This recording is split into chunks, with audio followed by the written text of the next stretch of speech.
Friends, இன்னைக்கு நான் உங்களுக்கு சொல்லப் போற கதையை கேட்டா நீங்க ஒரு நிமிஷம் அசையாம உட்கார்ந்துடுவீங்க. ஒரு மனிதன் திடீர்னு கடத்தப்படுறான். யாரு கடத்துனாங்கன்னு அவனுக்கு தெரியாது. எதுக்காக கடத்துனாங்கன்னு அவனுக்கு தெரியாது. எந்த இடத்துக்கு கொண்டு போனாங்கன்னு கூட அவனுக்கு தெரியாது. ஒரு சின்ன அறையில அடைக்கப்படுறான். ஒரு நாள் இல்ல ஃப்ரெண்ட்ஸ், ஒரு வாரம் இல்ல, ஒரு மாசம் இல்ல, ஒரு வருஷம் கூட இல்ல. முழுசா 15 வருஷம் அந்த மனிதன் அந்த ஒரே அறையில அடைக்கப்படுறான். அவனுக்கு தினமும் சாப்பாடு வரும்.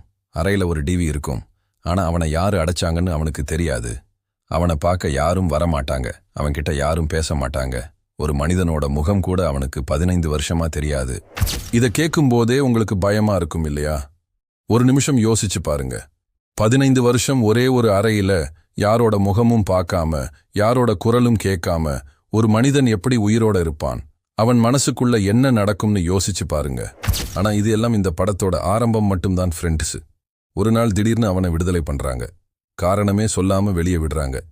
ஆனா அவன் வெளியே வந்ததும் தெரிஞ்சுக்கிற உண்மை இருக்கே, அந்த உண்மை அவனோட வாழ்க்கையை மட்டும் இல்ல, அவனோட ஆன்மாவையே புரட்டி போடுது. இந்த படத்தோட கிளைமேக்ஸ் தெரிஞ்சா நீங்க ஒரு நிமிஷம் மூச்சு விடாம அசையாம உட்காந்துருவீங்க. உங்க மூளை ஒரு நிமிஷம் செயல்படாம நின்னுடும். அந்த அளவுக்கு ஷாக்கிங்கான ட்விஸ்ட் இந்த படத்துல இருக்கு. இது சவுத் கொரியா சினிமா வரலாற்றிலேயே மிகச்சிறந்த படங்கள்ல ஒன்னா கருதப்படுற ஓல்ட் பாய். 2003 ரிலீஸ் ஆன இந்த படத்தை இயக்கியவர் பார்க் சான் வூக். இவர் உலக சினிமா வரலாற்றிலேயே மிகச்சிறந்த இயக்குனர்கள்ல ஒருத்தர்.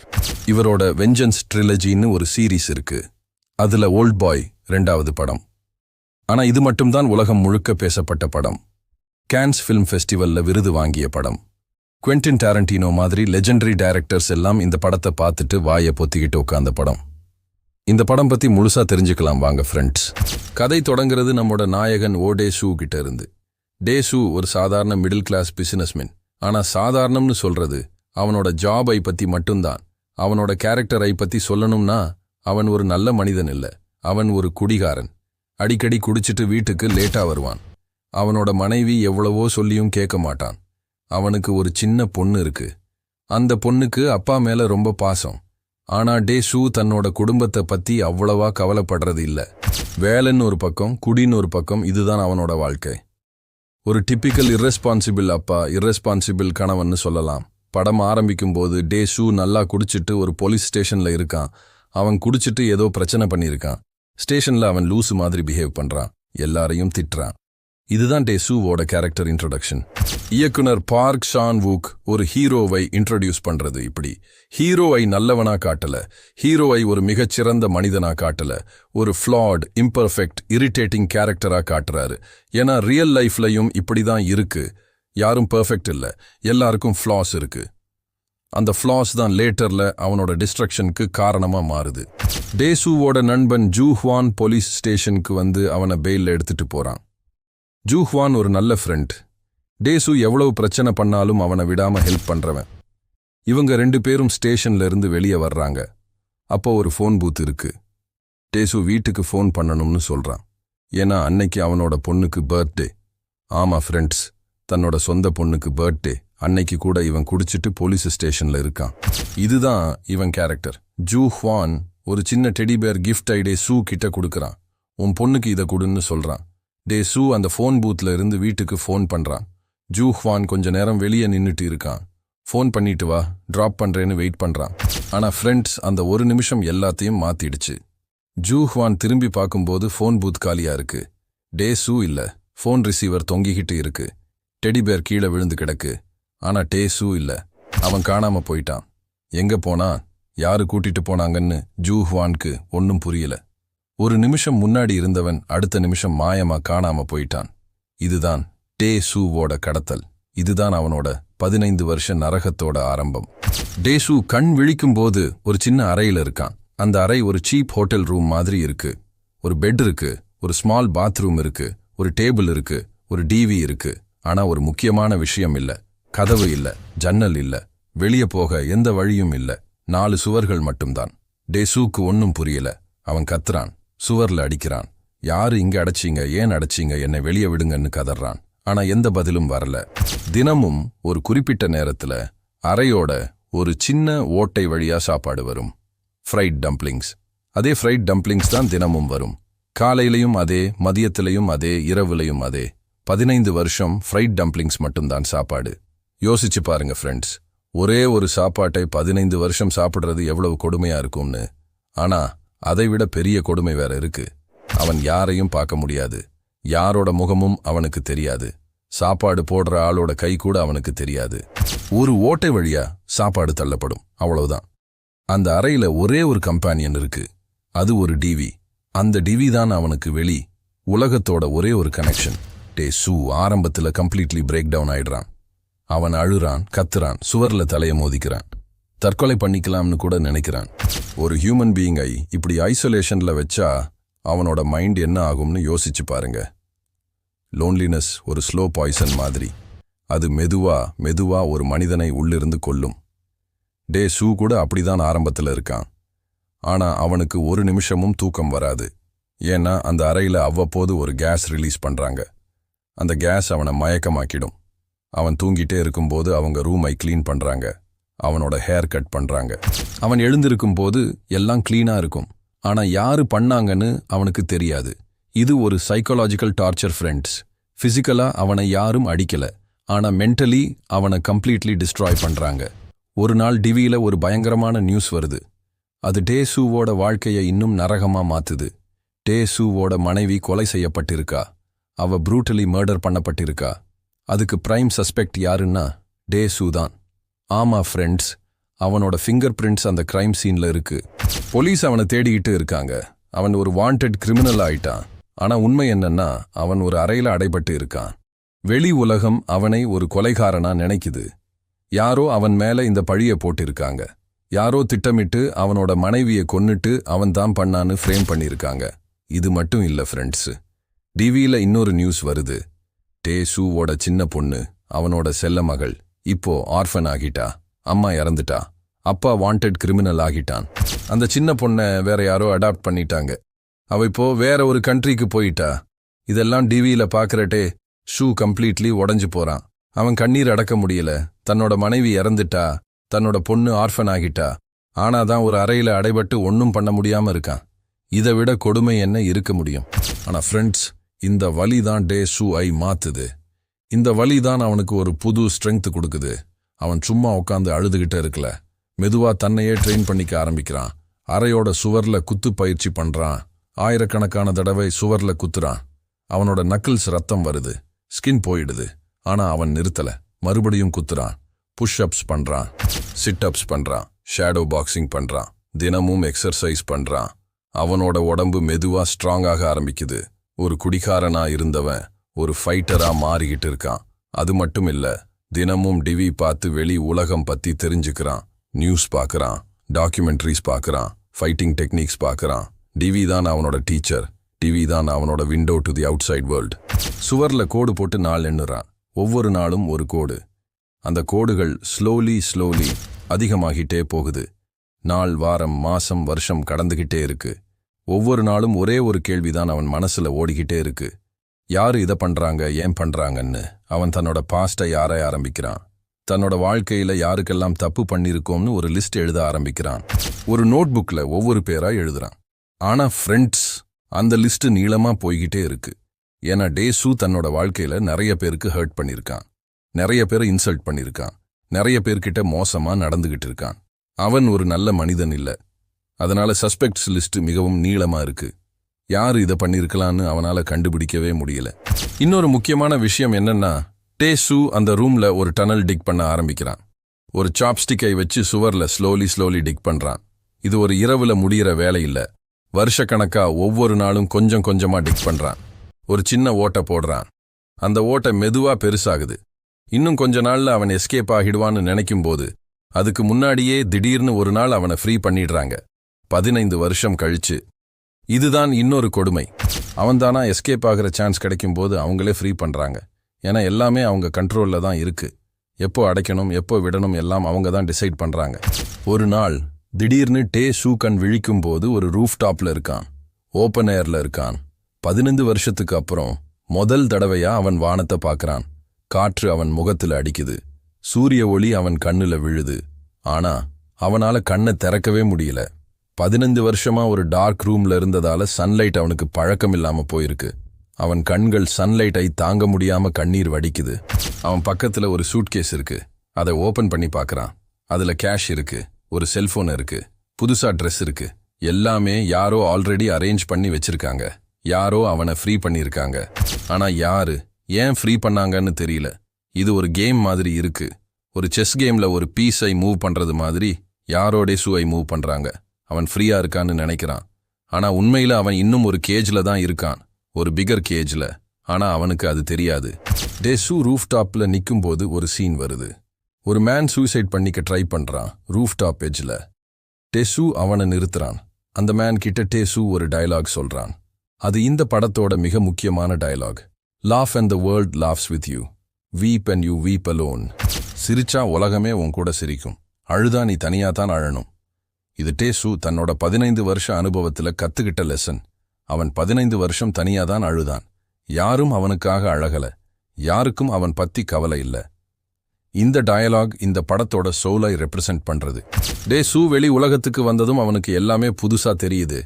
15 வருஷத்துல உலகம் ரொம்ப மாறிடுச்சு. மனுஷங்களோட பேச அவன் மறந்திருக்கான். நார்மலா பிஹேவ் பண்ற அபிலிட்டி அவன்கிட்ட இல்ல. ஆனா அவன் உள்ள ஒரே ஒரு நெருப்பு எரிஞ்சுகிட்டே இருக்கு. ஒரே ஒரு கோல் இருக்கு. யாரு தன்னை 15 வருஷம் அடைச்சாங்கன்னு கண்டுபிடிக்கணும். அவங்கள கண்டுபிடிச்சு அழிக்கணும். ரிவெஞ்ச். 15 வருஷ ரிவெஞ்ச். அதுதான் அவனோட ஒரே நோக்கம். டேசு ஒரு சுஷி ரெஸ்டாரண்ட்க்கு போறான். அவன் ரொம்ப நாளா சரியா சாப்பிடாததால ரொம்ப ஹங்கிரியா இருக்கான். அந்த ரெஸ்டாரண்ட்ல ஒரு இளம் பெண் ஷெஃபா வேலை பார்க்கறா. அவ பேரு மீட்டோ. மீட்டோ ஒரு பிரிட்டி யங் கேர்ள். அவளுக்கு சுமார் 21-22 வயசு இருக்கும். அவ சுஷி ப்ரிப்பேர் பண்றா. டேசு அவ கிட்ட ஏதோ ஒரு இன்எக்ஸ்பிளிகபிள் கனெக்ஷன் ஃபீல் பண்றான். எக்ஸ்பிளைன் பண்ண முடியாத ஒரு ஈர்ப்பு, ஒரு வார்ம்த், ஒரு கம்ஃபர்ட். ஏன் இந்த ஃபீலிங் வருதுன்னு அவனுக்கே புரியல. ஆனா இந்த பெண்ணை பார்த்ததும் அவன் மனசுக்குள்ள ஏதோ ஒரு பீஸ் கிடைக்குது. மீடோ கூட டேசு கிட்ட ஒரு ஈர்ப்பு உணர்றா. அவன் கண்ணுல ஒரு டீப் பெயின் இருக்கு, ஒரு லோன்லினஸ் இருக்கு. அவ அதை ஃபீல் பண்றா. டேசு அவகிட்ட மெதுவா தன்னோட கதையை சொல்றான். 15 வருஷம் ஒரு அறையில அடைக்கப்பட்டது, மனைவி கொலை, பொண்ணை இழந்தது எல்லாம் சொல்றான். மீட்டோ அவனுக்கு உதவ முன் வர்றா. அவ ஒரு கைண்ட் ஹார்ட்டட் கேர்ள். அவளால அவனோட பெயினை இக்னோர் பண்ண முடியல. இவங்க 2 பேரும் சேர்ந்து அவனை யாரு அடைச்சாங்கன்னு இன்வெஸ்டிகேட் பண்ண ஆரம்பிக்கிறாங்க. இந்த இன்வெஸ்டிகேஷன்ல இவங்க 2 பேரும் ரொம்ப நெருக்கமாகறாங்க. மெதுவா இவங்க 2 பேருக்கும் இடையில ஒரு ரொமான்டிக் ரிலேஷன்ஷிப் டெவலப் ஆக ஆரம்பிக்குது. காதல் வளர ஆரம்பிக்குது. ஆடியன்ஸா நம்ம இதை பார்க்கும்போது ஹாப்பியா ஃபீல் பண்றோம். ஒரு லோன்லி மேனுக்கு ஃபைனலி ஒரு கம்பேனியன் கிடைச்சிருக்கான்னு நினைக்கிறோம். ஆனா ஃப்ரெண்ட்ஸ், இந்த காதல் தான் இந்த படத்தோட மிகப்பெரிய ட்ராப். இந்த காதல் தான் இந்த படத்தோட மிகப்பெரிய ஹாரர். ஆனா அது எப்படின்னு லேட்டர்ல தெரியும். டேசு தன்னோட இன்வெஸ்டிகேஷனை சீரியஸ்லியா ஆரம்பிக்கிறான். முதல்ல அவன் அந்த பிரைவேட் பிரிசனை கண்டுபிடிக்க ட்ரை பண்றான். ஆனா எப்படி கண்டுபிடிக்கிறது? அவனுக்கு ஒரே ஒரு க்ளூ தான் இருக்கு, அந்த ஃப்ரைட் டம்ப்ளிங்ஸ். ஆமா ஃப்ரெண்ட்ஸ், 15 வருஷம் ஒரே ஒரு சாப்பாட்டை மட்டும் சாப்பிட்டதால அந்த டேஸ்ட் அவனோட நாக்குல ஆழமா பதிஞ்சு போயிருக்கு. அந்த டேஸ்ட் யூனிக்கா இருக்கு. அதே டேஸ்ட் வேற எங்கேயும் கிடைக்காது. அவன் சோல் சிட்டி முழுக்க ஃப்ரைட் டம்ப்ளிங்ஸ் சாப்பிட ஆரம்பிக்கிறான். ஒவ்வொரு ரெஸ்டாரண்டா போய் ஃப்ரைட் டம்ப்ளிங்ஸ் ஆர்டர் பண்ணி டேஸ்ட் பண்ணி பார்க்கறான். இது இல்ல, இதுவும் இல்ல, இதுவும் இல்லன்னு ரிஜெக்ட் பண்ணிக்கிட்டே போறான். நிறைய ரெஸ்டாரண்ட்ஸ் போன பிறகு ஃபைனலி ஒரு ரெஸ்டாரண்ட்ல அதே டேஸ்டை கண்டுபிடிக்கிறான். ஆமா, இதுதான் அந்த டேஸ்ட். 15 வருஷம்தான் சாப்பிட்ட அதே ஃப்ரைட் டம்ப்ளிங்ஸ். அந்த ரெஸ்டாரண்ட்ல இருந்து சப்ளை எங்க போகுதுன்னு கண்டுபிடிக்கிறான். அங்கிருந்து மெதுவா அந்த பிரைவேட் பிரிசனை கண்டுபிடிக்கிறான். அது ஒரு இலீகல் ஆபரேஷன், ஒரு இலீகல் பிரைவேட் பிரிசன். யாராவது பணம் கொடுத்தா எந்த ஒரு மனிதனையும் கிட்னாப் பண்ணி அந்த பிரைவேட் பிரிசன்ல அடைச்சு வைக்குவாங்க. எத்தனை நாள் வேணும்னாலும் அடைச்சு வைக்குவாங்க. 1 வருஷம், 2 வருஷம், 10 வருஷம், எத்தனை வருஷம் வேணும்னாலும். காசு கொடுத்தா போதும். இது ஒரு பிசினஸ், மனிதர்களை அடைச்சு வைக்கிற பிசினஸ். டேசு அந்த பிரிசனுக்கு போறான். அங்க இருக்கிற ஆட்களை கிட்ட இன்ஃபர்மேஷன் கேட்கறான். யாரு என்னை அடைச்சாங்க, யாரு பணம் கொடுத்தாங்கன்னு கேட்கறான். ஆனா அவங்க சொல்ல மாட்டேங்கிறாங்க. டேசுக்கு கோபம் வருது. அவன் ஃபைட் பண்ண ஆரம்பிக்கிறான். இங்கதான் ஃப்ரெண்ட்ஸ், இந்த படத்தோட ரொம்ப ஃபேமஸான சீன் வருது. இந்த சீன் உலக சினிமா வரலாற்றிலேயே மிகச்சிறந்த ஃபைட் சீன்ஸ்ல ஒன்னா இன்னைக்கும் பேசப்படுது. டேசு அந்த பிரிசன்ல இருக்கிற கூன்ஸ் எல்லாரையும் ஒரு நேரோ ஹால்வேல ஃபைட் பண்றான். அந்த ஹால்வே ரொம்ப நேரோவா இருக்கு. ஒரு பக்கம் சுவர், இன்னொரு பக்கம் சுவர். நடுவுல டேசு. அவன் கையில ஒரே ஒரு ஆயுதம் இருக்கு, ஒரு ஹேமர், ஒரு சின்ன கிளா ஹேமர். அவ்வளவுதான். ஆனா எதிர்பக்கம் 20க்கும் மேற்பட்ட ஆட்கள் இருக்காங்க. அவங்க கையில நைவ்ஸ் இருக்கு, ஸ்டிக்ஸ் இருக்கு. ஆனா டேசு பின்வாங்கல. இந்த ஃபைட்டை ஒரே ஒரு சிங்கிள் டேக்ல ஷூட் பண்ணியிருக்காங்க ஃப்ரெண்ட்ஸ். அதாவது கேமரா கட் ஆகாம ஒரே ஒரு கண்டினியூஸ் ஷாட்ல முழு ஃபைட்டையும் எடுத்திருக்காங்க. கேமரா சைடில் மூவ் ஆகும். ஒரு வீடியோ கேம்ல சைடு ஸ்க்ரோலிங் மாதிரி. டேசு ஒரு பக்கம் போறான், கூன்ஸ் இன்னொரு பக்கம் வர்றாங்க. அவன் அடிக்கிறான், அடி வாங்குறான். ஒரு நைஃப் அவன் முதுகுல குத்துது. அவன் விழுறான். ஆனா மறுபடியும் எழுந்திருக்கிறான். இன்னொருத்தன் வருவான், அவனையும் அடிப்பான். மறுபடியும் அடி வாங்குவான், மறுபடியும் எழுந்திருப்பான். இது ஒரு realistic fight. Hollywood style choreographed fight இல்ல. மெஸ்ஸியா இருக்கு, அக்லியா இருக்கு, பெயின்ஃபுல்லா இருக்கு. ஆனா அதுதான் ரியல். 15 வருஷ கோபம் அவனோட ஒவ்வொரு குத்துலையும் தெரியுது. 15 வருஷ ஃப்ரஸ்ட்ரேஷன் அவனோட ஒவ்வொரு அடியிலையும் வெளிப்படுது. இந்த ஒன் டேக் ஹால்வே ஃபைட் சீனை பார்த்துட்டு ஹாலிவுட் டைரக்டர்ஸ் எல்லாம் இன்ஸ்பயர் ஆயிட்டாங்க. டேர்டெவில்னு ஒரு நெட்ஃப்ளிக்ஸ் சீரீஸ் இருக்கு. அதுல இதே கான்செப்ட்ல ஒரு ஹால்வே ஃபைட் சீன் வருது. அது டைரக்ட் இன்ஸ்பிரேஷன் ஃப்ரம் ஓல்ட் பாய். அந்த அளவுக்கு இன்ஃப்ளூயன்ஷியலான சீன் இது. டேசு ஃபைனலி அந்த பிரிசன் ஓனர்கிட்ட இன்ஃபர்மேஷன் வாங்குறான். ஆனா அவன் கிளையண்ட் யாருன்னு டைரக்டா சொல்ல மாட்டேங்கிறான். மெதுவா க்ளூஸ் கிடைக்க ஆரம்பிக்குது. டேசு இன்வெஸ்டிகேட் பண்ணி ஃபைனலி ஒரு ஆளை கண்டுபிடிக்கிறான். அந்த ஆளோட பேரு லீ வூஜின். இவன் ஒரு ரிச், பவர்ஃபுல், சொஃபிஸ்டிகேட்டட் மேன். நல்ல ட்ரெஸ் பண்ணி நல்ல கார்ல வருவான். கால்மா இருப்பான், சாஃப்டா பேசுவான். ஆனா அவனோட கண்ணுல ஒரு ஐஸ் கோல்ட் க்ரூவல்ட்டி இருக்கு. அவன் ஒரு நார்மல் வில்லன் மாதிரி கத்தி கூச்சல் போட மாட்டான். ஆனா அவனோட பிளான் இருக்கே, அது எந்த கத்தி கூச்சலையும் விட கொடூரமானது. வூஜின் டேசு கிட்ட போன்ல கான்டாக்ட் பண்றான். அவன் ஒரு கேம் விளையாட சொல்றான். 5 நாள் டைம் கொடுக்கறேன். 5 நாள்ல ஏன் உன்னை 15 வருஷம் அடைச்சேன்னு கண்டுபிடி. சரியான காரணத்தை கண்டுபிடிச்சா நான் சூசைட் பண்ணிக்கிறேன். கண்டுபிடிக்கலன்னா மிடோசாவா. இதுதான் அவனோட சேலஞ்ச். இது ஒரு கேம். வூஜினுக்கு இதெல்லாம் ஒரு கேம். மனுஷங்களோட உயிரை வச்சு விளையாடுற ஒரு சிக் ட்விஸ்டட் கேம். டேசு இந்த சேலஞ்சை அக்செப்ட் பண்றான். ஏன்னா அவனுக்கு வேற ஆப்ஷன் இல்ல. மீடோவை காப்பாத்தணும். இங்கிருந்து படம் ஒரு பயங்கரமான திருப்பத்தை நோக்கி போக ஆரம்பிக்குது ஃப்ரெண்ட்ஸ். இதுவரைக்கும் இது ஒரு ரிவெஞ்ச் த்ரில்லர் மாதிரி இருந்துச்சு. ஆனா இங்கிருந்து இது ஒரு சைக்கலாஜிக்கல் ஹாரரா மாற ஆரம்பிக்குது. டேசு தன்னோட பாஸ்டை டீப்பா டிக் பண்ண ஆரம்பிக்கிறான். ஸ்கூல் டேஸ்க்கு திரும்பி போறான். அவன் படிச்ச ஸ்கூலை பத்தி யோசிக்கிறான். அந்த ஸ்கூல்ல யார் யார் இருந்தாங்க, என்ன நடந்துச்சுன்னு ஒவ்வொன்னா நினைவு கூர்றான். அப்போ அவனுக்கு ஒரு விஷயம் ஞாபகம் வருது. ஒரு முக்கியமான மெமரி திரும்ப வருது. அவன் ஸ்கூல்ல படிக்கும்போது ஒரு நாள் ஒரு காட்சியை ஆக்சிடென்டலி பார்த்துட்டான்.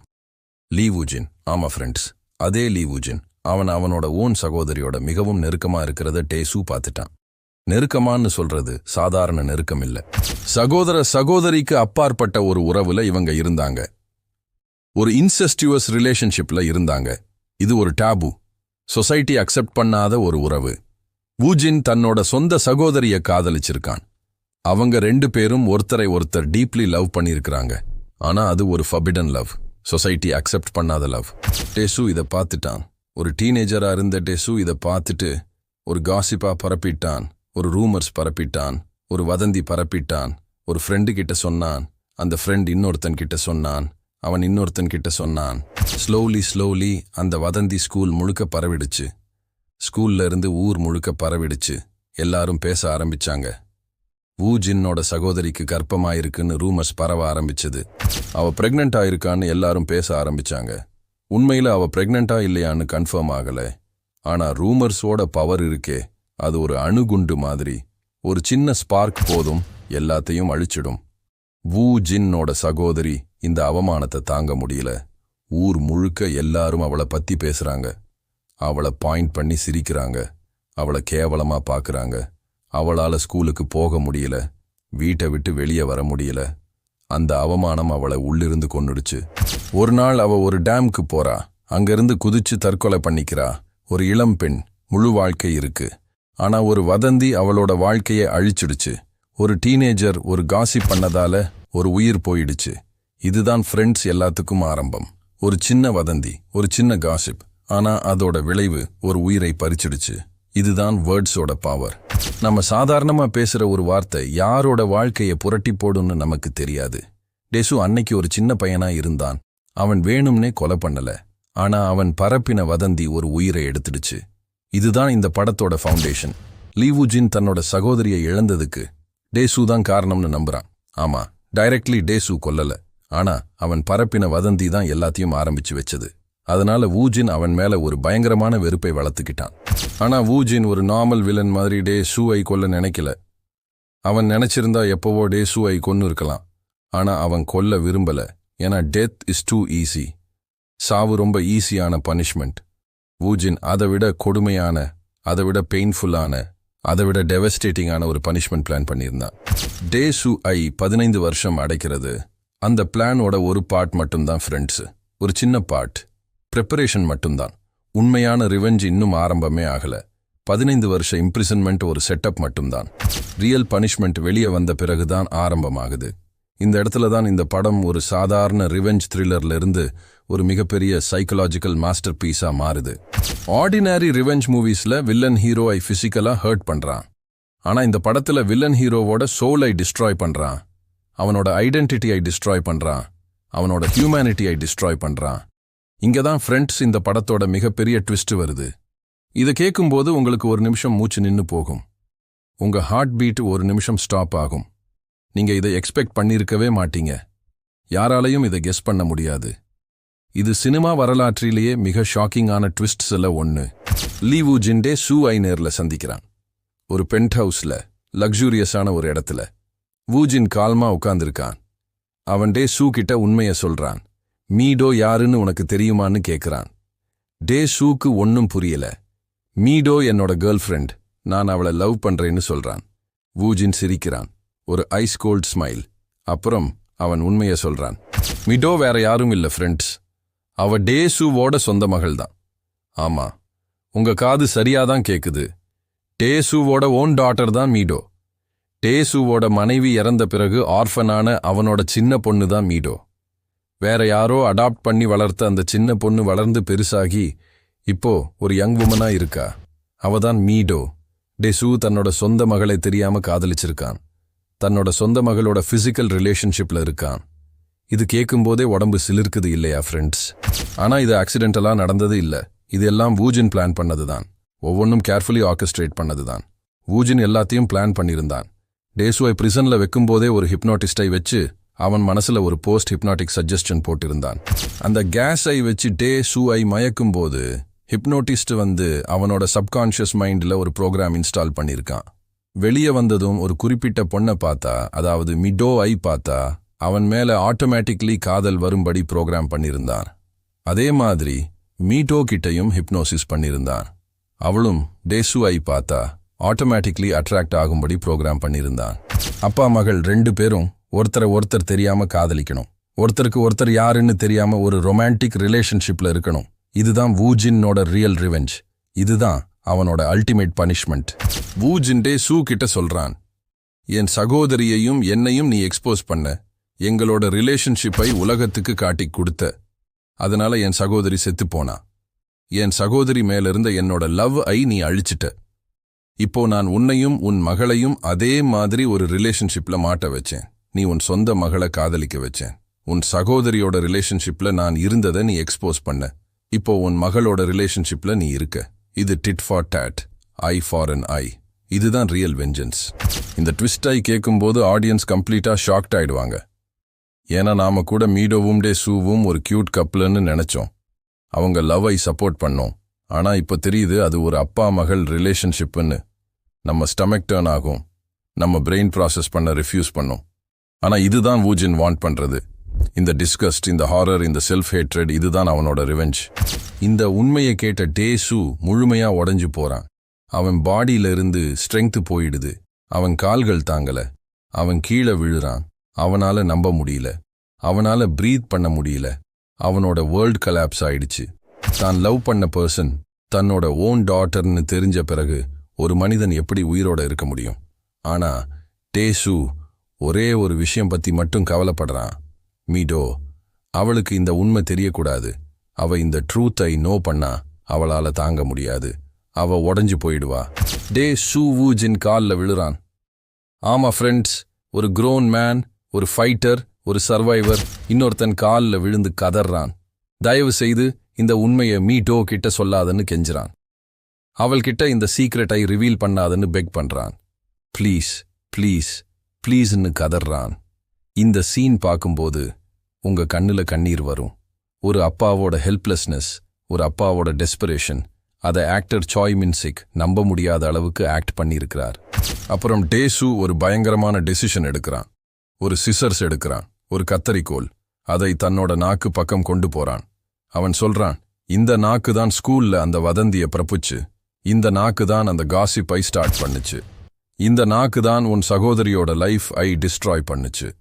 இனிமேல் இந்த நாக்கால எந்த ரகசியமும் வெளியே வராது. இந்த நாக்கால மீட்டோ கிட்ட இந்த உண்மை சொல்லப்படாதுன்னு ப்ரூவ் பண்ண டெசு தன்னோட நாக்கையே வெட்டிக்கிறான். ஆமா ஃப்ரெண்ட்ஸ், அவன் தன்னோட சொந்த நாக்க கத்தரிக்கோலால வெட்டிக்கிறான். இந்த சீன் சினிமா வரலாற்றிலேயே மிக டிஸ்டர்பிங்கான சீன்ஸ்ல ஒன்னு. பார்க்கறவங்களோட இதயத்தை பிழியும். ஒரு அப்பா தன் மகளை ப்ரொடெக்ட் பண்ண, தன் மகளுக்கு இந்த கொடூரமான உண்மை தெரியாம இருக்க தன்னையே மியூட்டிலேட் பண்ணிக்கிறான். தன்னோட பாடி பார்ட்டை சாக்ரிஃபைஸ் பண்றான். இது லவ் ஃப்ரெண்ட்ஸ்.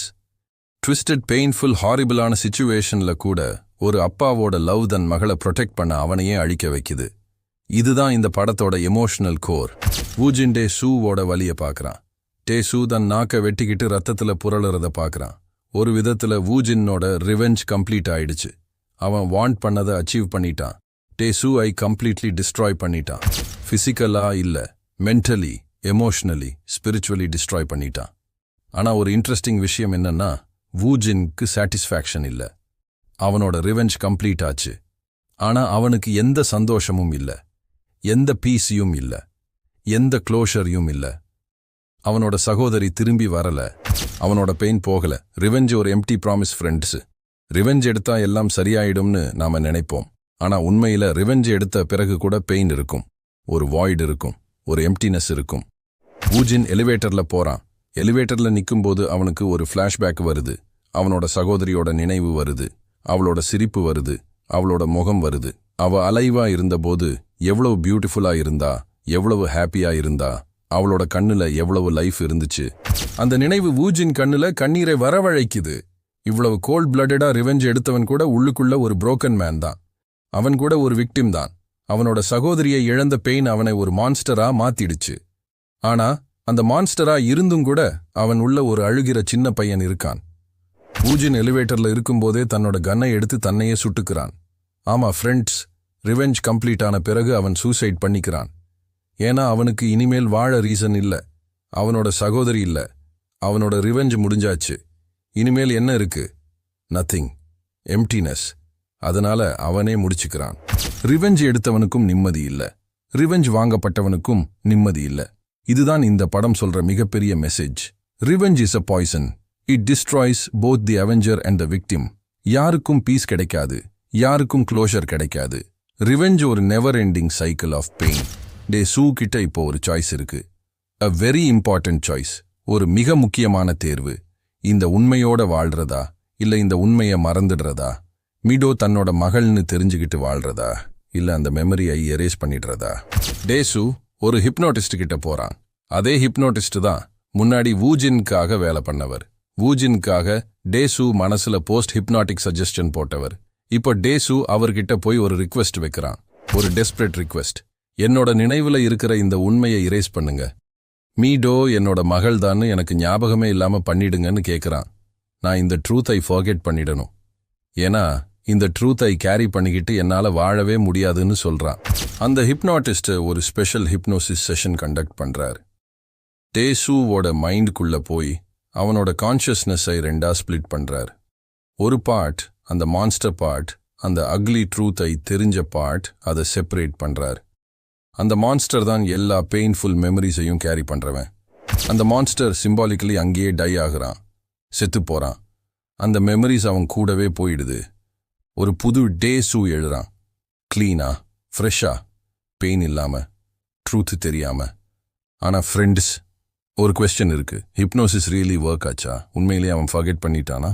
அதுதான் இந்த படத்தோட பிகெஸ்ட் மிஸ்ட்ரி. படத்தோட கடைசி சீன், வின்டர், ஸ்னோ விழுற ஒரு அழகான இடம். ஒயிட் ஸ்னோ எல்லா இடத்துலையும் படர்ந்திருக்கு.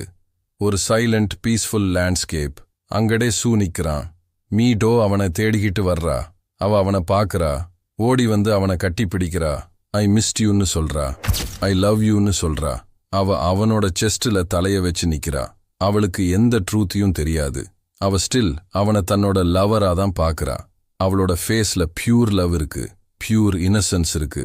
ஆனா டே ஷூவோட முகத்தை கேமரா கேப்சர் பண்றது. அவன் முகத்துல ஒரு வினோதமான எக்ஸ்பிரஷன் வருது.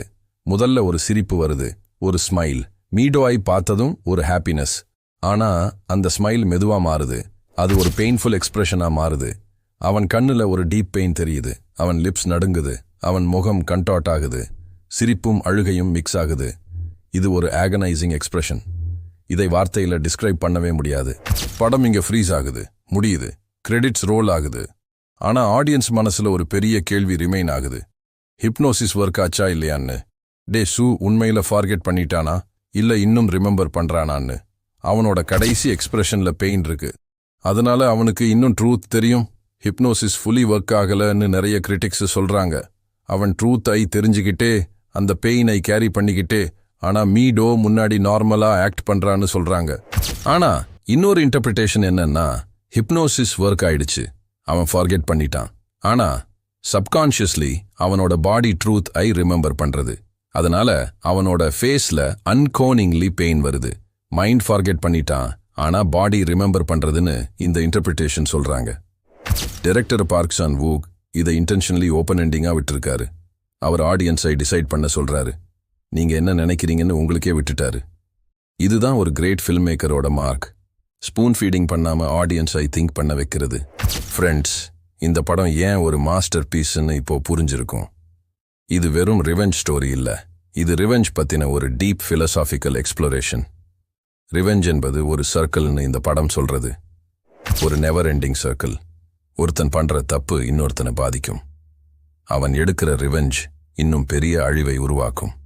அந்த அழிவு இன்னும் பெரிய ரிவெஞ்சை ட்ரிகர் பண்ணும். இது ஒரு சைக்கிள், எண்டாகாத சைக்கிள். யாருக்கும் நிம்மதி கிடைக்காது, யாருக்கும் பீஸ் கிடைக்காது, யாருக்கும் க்ளோஷர் கிடைக்காது. வூஜின் ரிவெஞ்ச் எடுத்தான், ஆனா எண்டில் சூசைட் பண்ணிக்கிட்டான். டே ஷூ தண்டிக்கப்பட்டான். ஆனா அவனோட ஒரிஜினல் தப்பு என்ன? ஒரு வதந்தி பரப்பினது மட்டும்தான். ஒரு டீனேஜரா இருக்கும்போது ஒரு காசிப் பண்ணது. அது ஒரு பெரிய தப்பு தான். ஆனா அந்த தப்புக்கு இவ்வளவு பெரிய தண்டனையா? தன் மகளையே தெரியாம காதலிக்க வைக்கிறது, தன் நாக்க வெட்டிக்க வைக்கிறது, 15 வருஷம் அடைக்கிறது. இது ப்ரொபோர்ஷனேட் பனிஷ்மெண்டா? இது ஜஸ்டிஸா? இல்லைன்னு தான் நாம நினைப்போம். ஆனா வூஜின் பெர்ஸ்பெக்டிவ்ல பார்த்தா அவனோட சகோதரி செத்து போனா. அவனோட லைஃப்ல மிக முக்கியமான பர்சனை இழந்தான். அவனுக்கு இது ப்ரொபோர்ஷனேட் ரிவெஞ்ச் தான். அதுதான் இந்த படம் கேட்கிற கேள்வி. யாரு வில்லன் யாரு விக்டிம்னு இந்த படத்துல சொல்ல முடியாது. எல்லாருமே ஒரு விதத்துல விக்டிம், எல்லாருமே ஒரு விதத்துல கில்ட்டி. யாருமே கம்ப்ளீட்லி இன்னசென்ட் இல்ல, யாருமே கம்ப்ளீட்லி ஈவில் இல்ல. Shades of grey. இதுதான் ரியல் லைஃப். இதுதான் இந்த படத்தோட பியூட்டி. இந்த படத்துல ஆக்டிங் பத்தி சொல்லணும்னா, சோய் மின் சீக் டே ஷூவா நம்ப முடியாத அளவுக்கு பர்ஃபார்ம் பண்ணியிருக்காரு. அவரோட கண்ணுல pain, anger, desperation, love, horror எல்லாமே ஒரே நேரத்துல தெரியும். எஸ்பெஷலி அந்த டங் கட்டிங் சீன்ல அவரோட ஆக்டிங் ஐ பார்த்தா உங்க உயிரே போயிடும். அவர் இந்த படத்துக்காக பிசிக்கலி ஒரு லைவ் ஆக்டோபஸை ஈட் பண்ணியிருக்காரு ஒரு சீன்ல. அந்த அளவுக்கு dedication. Yoo Ji Tae Woo Jin are equally brilliant. ஒரு calm, composed yet terrifying villain. அவன் கோபமே காட்ட மாட்டான், சாஃப்டா பேசுவான். ஆனா அவனோட எவ்ரி வேர்டு ஒரு நைஃப் மாதிரி குத்தும். டைரக்டர் பார்க் சான் வூக் ஓட டைரக்ஷன் பத்தி சொல்லணும்னா, ஒவ்வொரு ஃப்ரேமையும் ஒரு பெயிண்டிங் மாதிரி இருக்கு. Colour ballot, camera angles, lighting எல்லாம் பெர்ஃபெக்ட்லி கிராஃப்டட். அந்த ஹால்வே ஃபைட் சீன் ஒன்னே போதும் அவரை ஒரு ஜீனியஸ்ன்னு ப்ரூவ் பண்ண. பேக்ரவுண்ட் ஸ்கோர் ஹாண்டிங்கா இருக்கு. பர்டிகுலர்லி ஒரு வால்ஸ் மியூசிக் பீஸ் இருக்கு. அது படம் முழுக்க ஒலிக்கும். அது பியூட்டிஃபுல்லாவும் இருக்கு, டிஸ்டர்பிங்காவும் இருக்கு.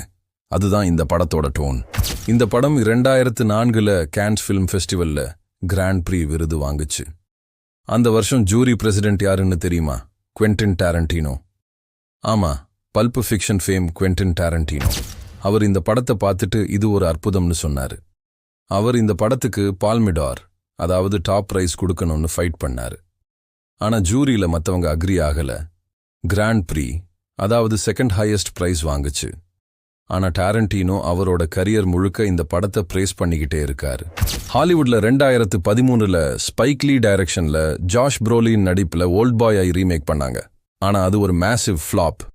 ஒரிஜினல் கிட்ட நிக்க முடியல. கிரிட்டிக்ஸ் எல்லாம் டிஸ்ட்ராய் பண்ணிட்டாங்க. சில படங்கள் ரீமேக் பண்ணவே கூடாது ஃப்ரெண்ட்ஸ். அவை ஒரிஜினல் லாங்குவேஜில், ஒரிஜினல் கல்ச்சரில், ஒரிஜினல் டைரக்டரோட விஷனில் தான் ஒர்க் ஆகும். ஓல்ட் பாய் அந்த வகையில் ஒன்று. இதை கொரியனில் பார்க் சான் வுக் டைரக்ஷனில், சோய் மின் சிக் ஆக்டிங்கில் பார்த்தா மட்டும்தான் இதோட ரியல் இம்பேக்ட் புரியும்.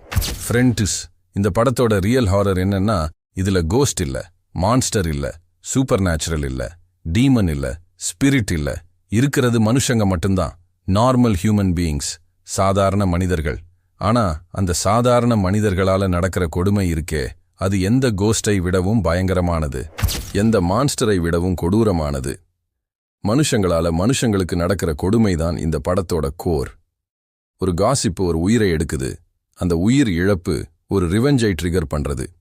அந்த ரிவெஞ்ச் இன்னும் பல உயிர்களை அழிக்குது. இது ஒரு செயின் ரியாக்ஷன், ஒரு டாமினோ எஃபெக்ட். ஒரு ஸ்டோன் வாட்டர்ல போட்டா ரிப்பிள்ஸ் வருது மாதிரி ஒரு ஆக்ஷனோட கான்சிக்வன்சஸ் நெவர் எண்டிங்கா ஸ்ப்ரெட் ஆகுது. இந்த படம் நமக்கு ஒரு முக்கியமான லெசன் கத்துக் கொடுக்குது. நாம பேசுற வார்த்தைகள் மேட்டர் பண்றது. நாம பரப்புற காசிப் யாரோட லைஃபை டிஸ்ட்ராய் பண்ணலாம். ரிவெஞ்ச் ஒரு சொல்யூஷன் இல்ல, ரிவெஞ்ச் ஒரு பாய்சன். அது எடுக்கிறவனையும் அழிக்கும், வாங்குறவனையும் அழிக்கும். ஃபர்கிவ்னஸ் மட்டும்தான் ஒரே சொல்யூஷன். ஆனா ஃபர்கிவ்னஸ் எவ்வளவு கடினம்னு இந்த படம் காட்டுது.